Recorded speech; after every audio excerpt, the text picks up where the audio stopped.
Welcome to the Wealth Wisdom, where money has history and knowledge becomes power.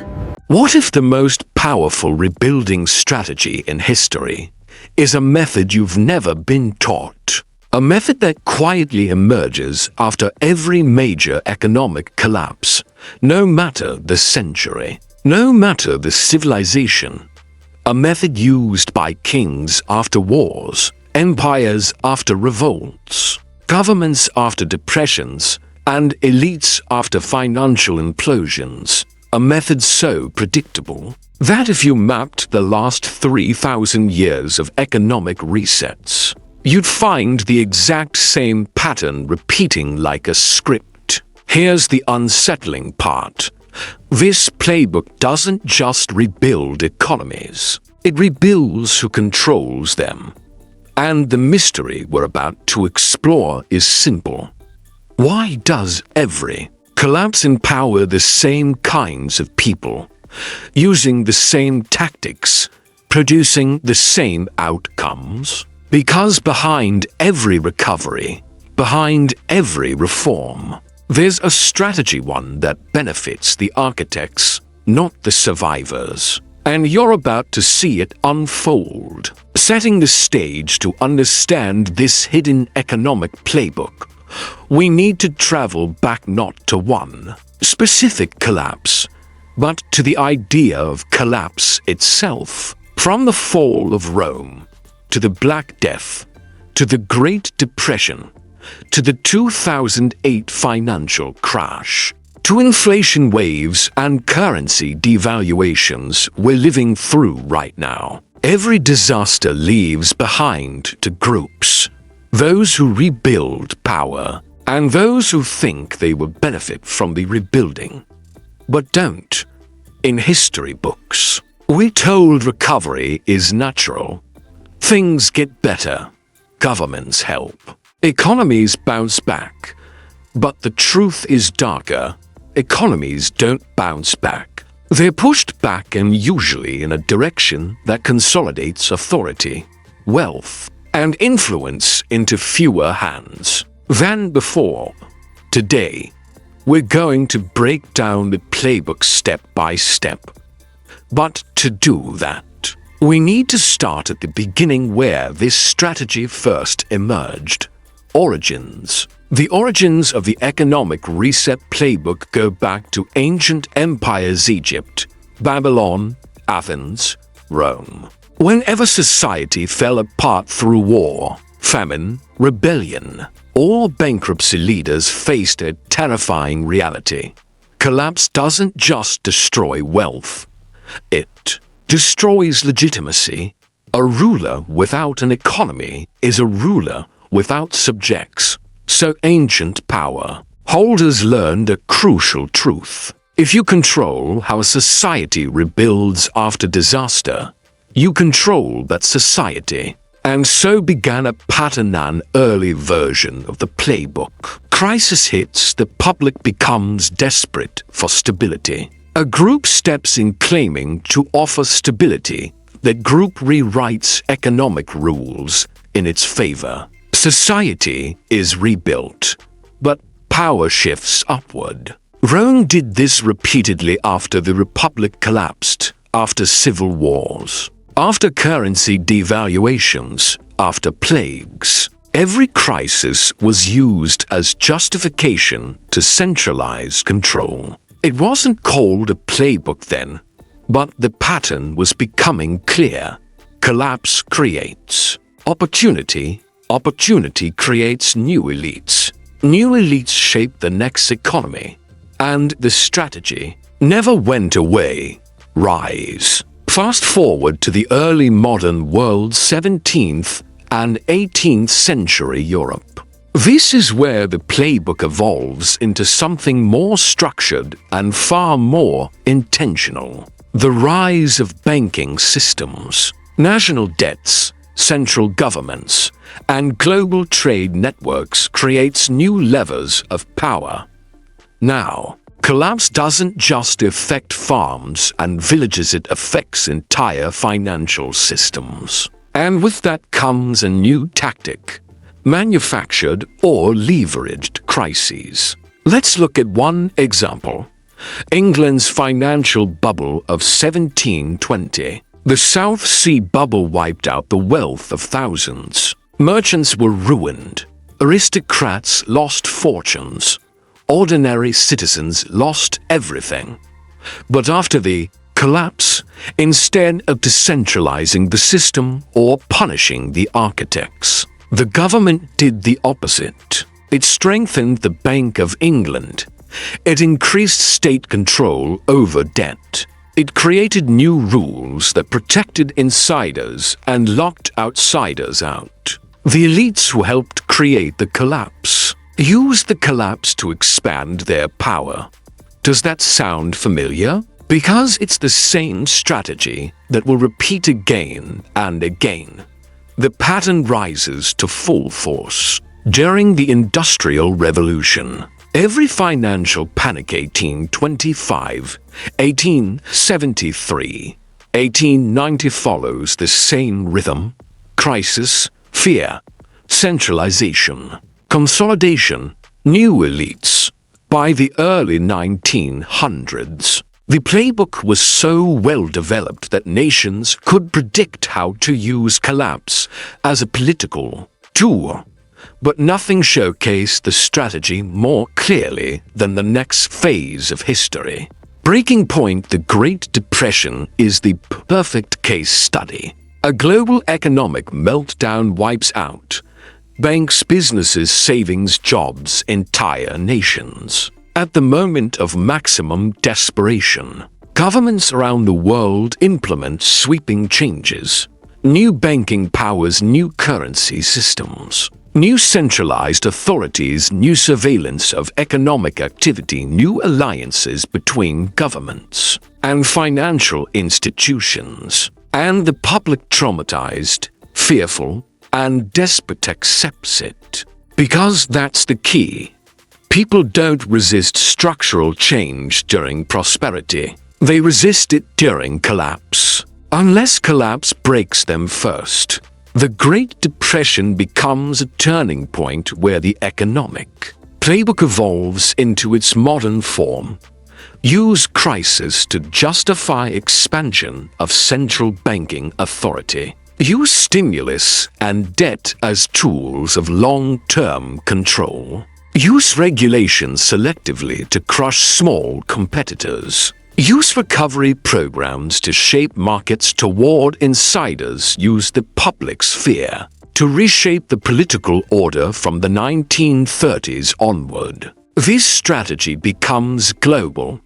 Every collapse, large or small, becomes an opportunity to rewrite the rules. Fallout. By the mid-20th century, world powers have mastered the strategy. The fall of European empires gives new financial alliances. World War to destruction gives Bretton Woods currency instability, gives central bank dominance. Oil crises gives petrodollar system debt defaults, gives IMF restructuring. Recessions gives corporate mergers. Bubbles gives regulatory capture. Inflation gives increased state control. Each collapse generates fallout, and each fallout leads to a new concentration of economic power. But here's the twist. Collapses don't create inequality.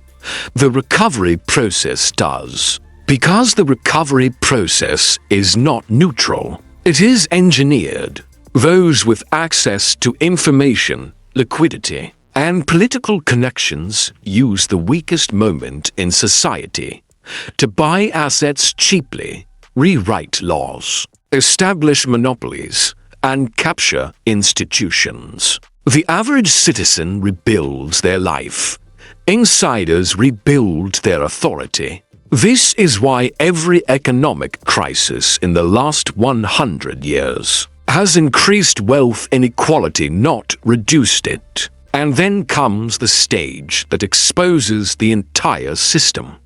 Failed fixes. Here's the uncomfortable truth. The solutions introduced after collapses rarely solve the root problem. Instead, they reinforce the architecture of future crises. The Great Depression's fixes led to new bubbles. Post-war reconstruction created long-term debt dependency. The 1970s inflation crisis created a global reliance on centralized interest rate control. The 1997 Asian financial crisis strengthened the IMF's role.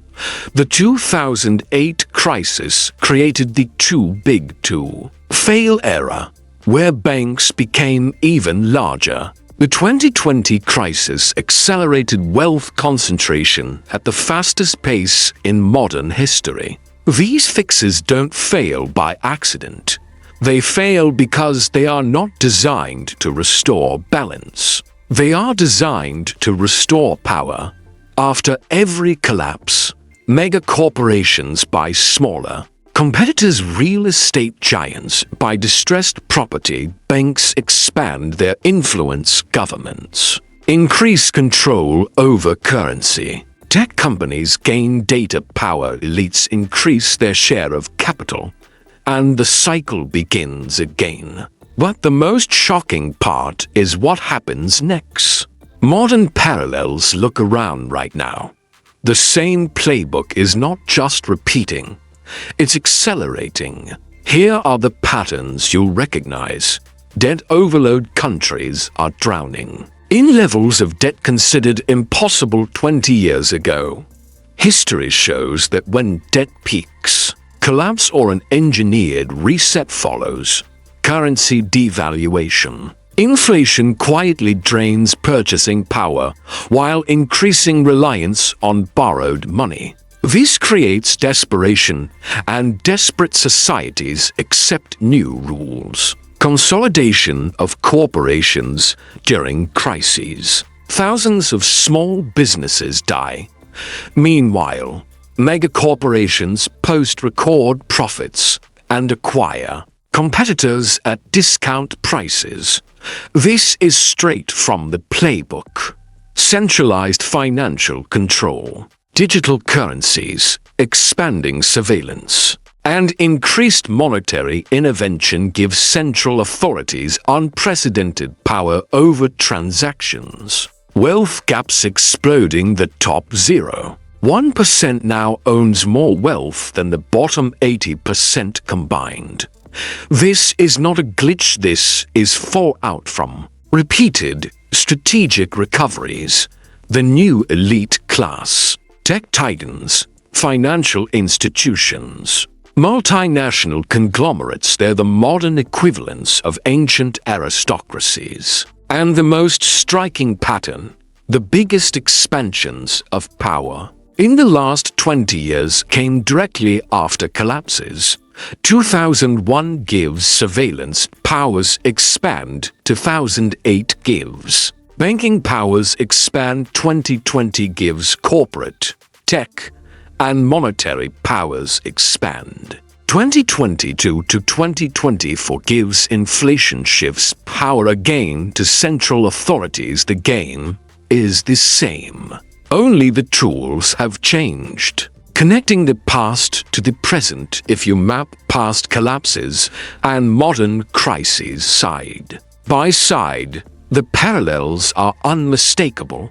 Ancient debt jubilees gives modern stimulus. Medieval land grabs gives modern real estate consolidation. Post-war reconstruction gives modern government contract. Monopolies. 19th century banking panics gives modern bailouts. Great Depression reforms gives modern monetary control. Cold War reconstruction gives modern global finance alliances. 2008 collapse gives rise of megabanks. 2020 collapse gives rise of megatech. Every era had its crisis. Every crisis had its elite beneficiaries. Every beneficiary used a version of the economic playbook to expand influence. We're not watching isolated events. We're watching a recurring pattern that civilizations have followed for thousands of years. And if history continues and it always does, the next phase is predictable. Takeaway 1. Collapse is not the end, it's the transfer point. Economies don't disappear during collapse. Ownership does. Power does. Control does. And what is lost by the many is acquired by the few. Takeaway 2. The rebuild phase is more dangerous. Then the crisis. People look at crashes as the scary part. No, the real danger is the recovery stage, because that's where new rules are written. And those rules determine who rises in the next era. Takeaway 3. The playbook thrives on desperation and forgetting. Every generation believes its crisis is unique. Every generation forgets the patterns, and the playbook works best when people fail to see the repetition. Warning, open-ended thought right now. The world is drifting toward the next reset. Debt, currency instability, geopolitical rivalry, digital financial control, wealth concentration. The indicators are all flashing in synchronization. If the past is any guide, the next collapse will not be the final chapter. It will be the opening act for whoever is ready to use the playbook again. The only question is, will you be one of the people who gets rebuilt, or one of the people who gets left out of the rebuilding? If you want to understand these patterns before the next shift hits, before the next recovery redistributes power again, before the next rebuild shapes the next era, make sure to subscribe, hit the bell icon, and share this video with someone who still believes collapses are accidents. Because once you understand the playbook, you'll never look at crises the same way again.